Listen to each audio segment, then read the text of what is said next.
We're here at Zevi's hanachat tefillin. We haven't gotten started yet because there's a truck at the kotel, and it's kind of throwing things off here a little bit. Why is the truck at the kotel? I was waiting for you to ask. See that hanachat over there, which we've taken a picture, actually dropping the hanachat down onto the truck. I missed the moment of it being suspended in the air.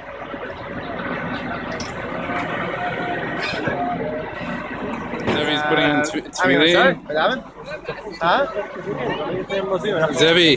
Zevi, how does it feel to be putting on tefillin for the first time at the kotel? Amazing. It's amazing. Wow, mazal tov. Thank you. Thank you. She has continued mitzvahs. Ephraim, mazal tov? Mazal tov. Do we have a minion? I don't know. We can come. Saba, mazal tov. For all the planning and paper goods from Amazing Savings and all the details that went into it. Thank you to Shlomo and Malka for all the logistica support and help in making this happen. Thank you to the kotel for building this beautiful structure. And a special welcome to my in-laws, Miriam and Moshe Habsher, who are able to join us here for this beautiful simcha.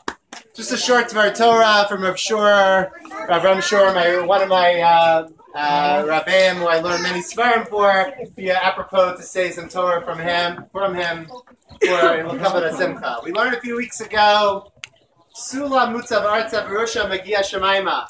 There was this ladder, and the ladder went from the ground and went up to the heavens. So Rav Shur brings down from the Rishitzer Rebbe that what was this ladder going on? So it says that if you take the letters, the Roshei Tevos of Sulam, it's Sudas Levias Malava Malka. Okay, so what does that mean? What does that have to do with anything? So he brings down in a sefer from dealing with the intricacies of Motzei Shabbos, that there's a bone. We all know there's a bone called the luz bone. And this is a bone that we know that doesn't disintegrate through Tchias HaMesim. This bone only grows, it gets bigger and bigger, and it gets hana, it gets physical enjoyment from what we eat during Sudas Malava Malka, the meal after Shabbos is over. And why only from Malava Malka? Because there's this connection between Sulam, the ladder, and Malava Malka, because the pasuk refers to Sulam, when it references Sulam, the ladder, it talks about the city of Luz. And that's the first time it talks about it, and it's the connection between Luz and Malava Malka. It's brought down that the Luz bone is the spot in the Shedra, the spine, that connects to the Rosh, to the head, which is the place that connects the brain and the spine. And this is the place where Zev will put on his tefillin shel Rosh.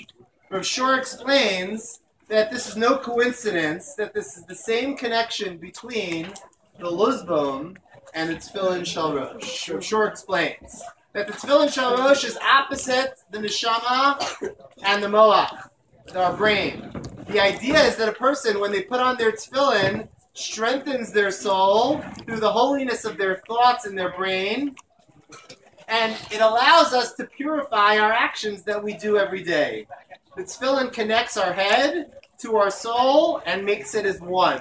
This is the idea of the tefillin shel Rosh as being the spot of the luz. We connect that physicality by the eating that we do on Motzei Shabbos to spirituality, straight up to the brain, to the intellect.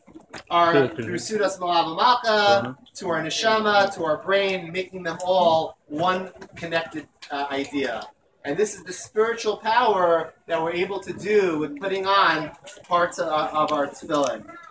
Rav Shur connects this together with a beautiful gematria, where podeh, we redeem our neshama when we wear our tefillin, and the light of our neshama pours into our bodies, and it nullifies our body to our neshama.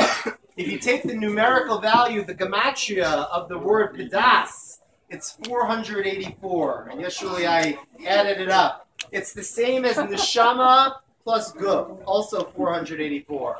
With the power of tefillin, we unite the neshama plus the guf, which then redeems our spirituality, which allows us to take over our physicality. Now, Zevi we're not worried about Zevi's physicality. This is a child since many, many years ago, has been Mr. Spirituality, going to Kabbalah Shabbos since the age of like 4. He's been dancing in the hills, dancing with the hills. We're so proud of you. Mami and I are so proud of you. Everything that you're doing in your Avodas Hashem, and you're growing up to being a bar mitzvah boy. And Mirz Hashem, this will be just one more mitzvah, tefillin, that you can continue to steig and continue to grow. Prior to Rosh Hashanah and Yom Kippur, Zev says to me on the way back from shul, Abba, it would be such a beautiful thing if I could put on my tefillin in Yerushalayim. That would just be so holy. It would be a dream for me. I said, kid, dream on. We're not going to Israel. We do not have tickets. It's not happening. But listen, God has connections. Zevi has connections with Hashem. And we were able to work out some deal with airline tickets. And, kids, Tzaddik goes there and Hashem Makayim. So it all worked out that we're able to come. And it's way before his... What's that? It was the week that he asked. It's the week that he asked. We were able to find the tickets.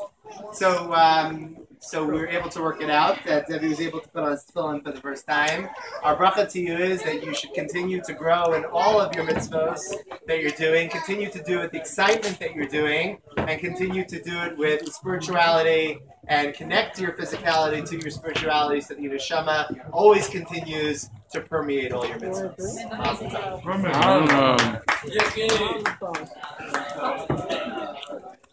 Julie, give him a hug. Shake his hand. Wait, honey, I'll give you a...